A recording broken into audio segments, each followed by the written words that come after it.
Oi, vamos falar sobre uma mulher admirável deixada aqui nas Escrituras Sagradas como exemplo para a nossa vida? A nossa história de hoje se passa em 1 Samuel, capítulo 1 e capítulo 2. Eu vou ler alguns versículos, mas depois você medite em todos eles aí na sua casa. Bom, a nossa história começa assim. Houve um homem cujo nome era Eucana, no versículo 2. Ele tinha duas mulheres, o nome de uma era Ana. Vamos falar sobre Ana, gente. Ana, ela é tida como uma mulher de uma enorme força de caráter.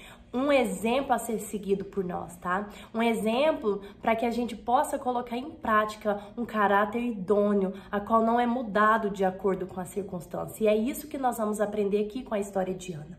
E continua assim no versículo 2. E o da outra, Penina. Penina tinha filhos, porém Ana não os tinha. Tá? Vamos voltar um pouquinho lá para o tempo deles e imaginar, né, o quanto era difícil para Ana não ter filho naquela cultura. Uma mulher que não tinha filho era tida como amaldiçoada. Eu já falei isso, né, nos outros vídeos que falam de outras mulheres, né? Então o valor de uma mulher era medido se ela tinha ou não filhos. Então ela tinha um problema aqui, porque além disso, a outra esposa do seu marido, ela tinha filhos, né? Então ela estava numa situação complicada naquele momento. Então, no versículo 4 fala: no dia em que Eucana sacrificava, dava a ele porções a Penina, sua mulher, e todos os seus filhos e filhas. A Ana, porém, dava uma parte excelente, porque a amava, ainda que o Senhor lhe houvesse cerrado a madre. Então, assim, tá tudo bem, Ana, não ter filho. Era o que Eucana tentava dizer, né? Eu vou te abençoar com outras coisas, eu vou te dar coisas a mais do que eu dou pra Penina, pra você se sentir querida, tá? Não importa que o Senhor te cerrou a madre, né? Era como se ele fizesse essa indagação. Não importa que o Senhor te cerrou a madre, tá tudo bem, né? Tudo bem que a sociedade não vai te aceitar, mas eu te aceito, eu te amo, né? A palavra do Senhor fala porque ele amava ela, né? Ele gostava dela, então ele queria que ela se sentisse importante, além do seu problema, né? Para que ela não se sentisse inferior. Mas ela tinha outro problema, não era só não ter filho.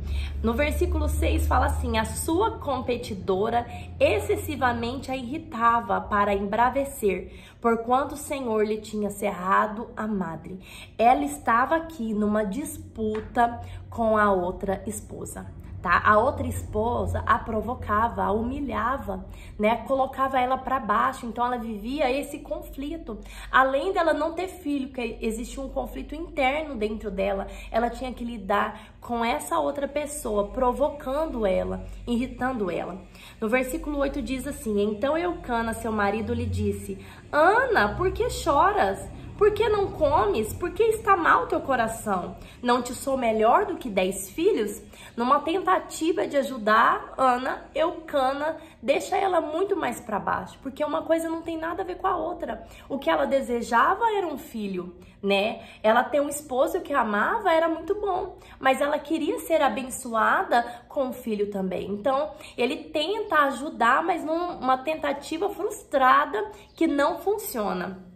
No versículo 10, ela, pois, com amargura de alma, orou ao Senhor e chorou copiosamente. Quantas vezes as nossas dificuldades fazem com que a gente chore, né? E não tenha como ter nem palavras para falar, né? A palavra do Senhor está falando que com amargura de alma, quando nós estamos tristes, quando nós estamos aflitos por alguma coisa, nós precisamos correr para a pessoa certa. Ana faz isso. Ana vai em busca de quem pode realmente ajudá-lo, né? O marido não tá ajudando, a outra esposa piorou, né? A sociedade provavelmente não a ajudava e ela busca auxílio no Senhor. Ela nos ensina que devemos buscar em oração.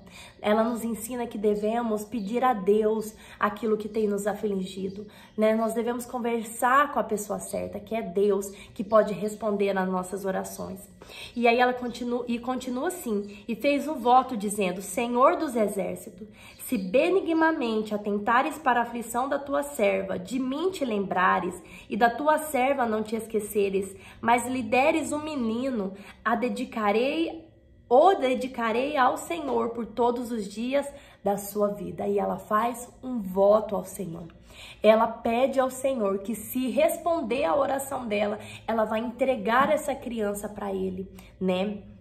No versículo 13 diz assim: uma vez que Ana só no coração falava, apenas seus lábios se moviam e não se podia ouvir sua voz, por isso Eli pensou que estivesse embriagado. Eli é o sacerdote, né, que ficava ali, e ele vê ela, né, falando no íntimo, né, e não entende, chorando muito. Ele vai até ela e fala: diz-lhe Eli, até quando estarás embriagada? Aparta-te de ti o vinho. Ana, porém, respondeu: não, meu senhor, sou uma mulher atribulada de espírito, nem vinho nem bebida forte bebi, porém derramei a minha alma perante o Senhor. Gente, aqui a gente vê mais uma pessoa julgando Ana, criticando Ana. Ana estava fazendo uma oração e ele acha que ela está embriagada, ele julga ela. Mas olha que lindo a resposta de Ana. Isso que é um caráter, gente, que não muda de acordo. Ela poderia falar, né, não, né, você tá louco, mas ela fala com humildade, ela fala com mansidão, né, que ela responde com amor ainda. Olha, ela responde: não, meu senhor, sou uma mulher atribulada, não tem nada a ver com embriaguez, eu não estou embriagada, eu estou aflita, eu estou pedindo ao Senhor que me ajude, né? Olha, nem vinho nem bebida forte. Ela explica sem fazer algo errado, gente. Isso é muito lindo em Ana. Isso é muito lindo na vida dela, né? Ela consegue, né, falar com ele, né, com mansidão. E no versículo 17 diz assim: então respondeu Eli, vá em paz, que Deus de Israel conceda a petição que a ele fizeste, né? Então ele abençoa aquela oração de Ana, para que o Senhor cumpra na vida dela o propósito. Mas aqui nós entendemos que ela está agora no nível de alinhamento com Deus, a qual Deus irá responder a sua oração. Nessa época, né, é uma época de transição entre os juízes, né, com os reis, que viria reis sobre o povo de Israel, né? Então Deus precisava de um sacerdote íntegro e um sacerdote a qual fosse ouvir a voz dele, né? Então Deus está necessitando de uma pessoa a qual fosse cumprir o propósito dele na terra. E Ana quer um filho. Então há um ligamento entre a vontade de Ana com a vontade de Deus, um alinhamento. Né? Quantas vezes nós pedimos coisas ao Senhor e esquecemos que essas coisas têm que estar alinhadas com o propósito do Senhor. Essas coisas têm que estar no coração de Deus também. Né? Não adianta a gente fazer pedidos ao Senhor a qual não tem nada a ver com o propósito dele. Nós precisamos entender aquilo que o Senhor quer para cada um de nós. Nós precisamos buscar ao Senhor para que se cumpra a sua vontade em nossa vida. E Ana agora, gente, ela tem esse entendimento de não é mais uma questão de ter um filho, não é uma questão mais de ser bem vista na sociedade, é uma questão de ter um filho para o Senhor. Era tudo que o Senhor precisava ouvir de Ana, era tudo que o Senhor necessitava ouvir dela. E ela tem esse alinhamento, por quê? Porque ela não deixa o seu caráter ser mudado. Ela não devolve com a mesma moeda o que Penina faz com ela. Ela não retruca o marido quando faz a insinuação de que ele é melhor do que o filho, né? Ela não retruca o sacerdote quando diz que ela está embriagada. Ela não muda de posicionamento, ela não se torna uma pessoa sem Deus na vida. Ela continua a mesma, mesmo estando numa situação muito complicada, muito difícil. Né? Quantas vezes nós perdemos de alcançar as bênçãos do Senhor, porque nós saímos da onde o Senhor quer que a gente esteja. Nós retrocedemos, nós voltamos para trás. Isso faz com que as bênçãos do Senhor não nos alcancem. Nós precisamos confiar no Senhor, né? Que aquela situação de problema, de dificuldade, ela vai passar no tempo certo do Senhor na nossa vida. E Ana, ela tem esse posicionamento. Então ela ora em alinhamento com o Senhor, né? Deus irá responder a sua oração. Passado algum tempo, Ana concedeu e deu à luz um filho, a qual pôs o nome de Samuel, porque dizia: ao Senhor o pedi. O menino nasceu, a criança nasceu, cumpriu-se, né, o que Deus prometeu para ela, cumpriu aquilo que o profeta proferiu sobre a vida dela. Ela ia ter as suas petições ouvidas, mas porque chegou o momento de alinhamento com Deus. Mas agora eu te pergunto, né? Ana tem que entregar a criança, ela fez um voto ao Senhor. Não podemos fazer votos de tolo, nós temos que fazer voto somente quando formos conseguir cumprir. Né? Ana agora está com a criança nos seus braços, porque ela pede ao Senhor e Deus faz isso, entrega a criança para ela. No versículo 24 diz assim: havendo desmamado, o levou para ser entregue. Ela vai agora cumprir o propósito do Senhor. Ela poderia não cumprir, não era um pedido que ela tinha feito ao Senhor.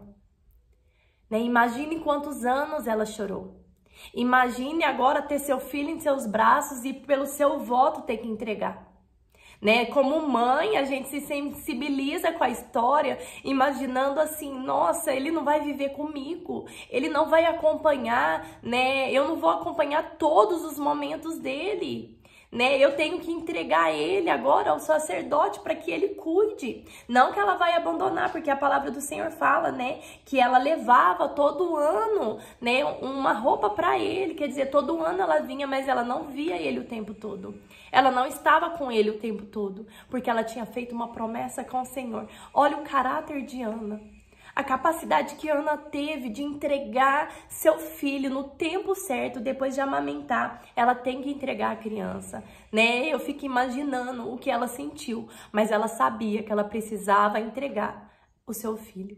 Ela sabia que ela precisava deixá-lo ele lá, mas com a confiança de que ele era cumprimento da promessa de Deus. Não só para a vida dela, mas para uma geração. Samuel foi a pessoa que ungiu Saul, né? E depois ungiu Davi. Né? Ele tinha uma grande missão na terra para ser cumprida e Ana não podia atrapalhar isso. Ana não podia interferir no propósito de Deus sobre a vida do seu filho. Nós precisamos estar atentas, né? Se nós temos deixado o Espírito Santo de Deus trabalhar na vida dos nossos entes queridos, ou se nós, como pessoas autoritárias, temos tomado parte das situações.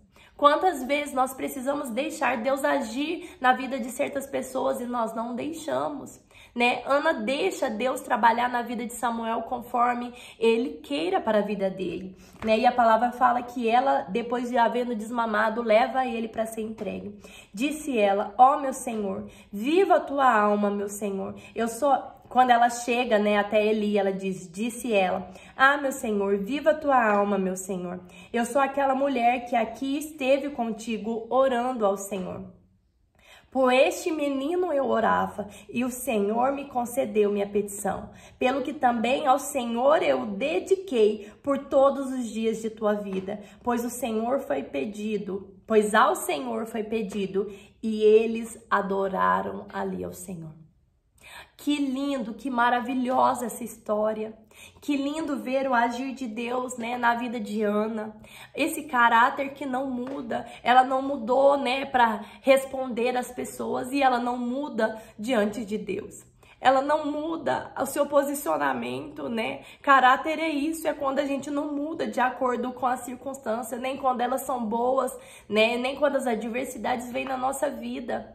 Nós não podemos mudar, nós temos que confiar nesse Deus, assim como Ana confiou. Assim como Ana teve a capacidade de viver esses períodos, né, de agonia, de aflição, mas também de entregar o seu filho ao Senhor. Porque agora ela não era mais uma mulher sem filhos, agora ela era uma mulher abençoada por Deus. Né? E essa história ela é muito linda, ela é muito marcante na nossa vida, porque nós aprendemos com Ana a sermos diferentes. Então Eucana foi para casa em Ramá, porém o menino ficou servindo ao Senhor perante o sacerdote Eli, para que cumprisse o que o Senhor tinha para aquele povo, né? Para que Samuel crescesse, né, com o conhecimento que ele cresceu diante do Senhor, aprendendo do Senhor lá no templo, né? Então nós aprendemos com Ana que as circunstâncias não podem nos mudar.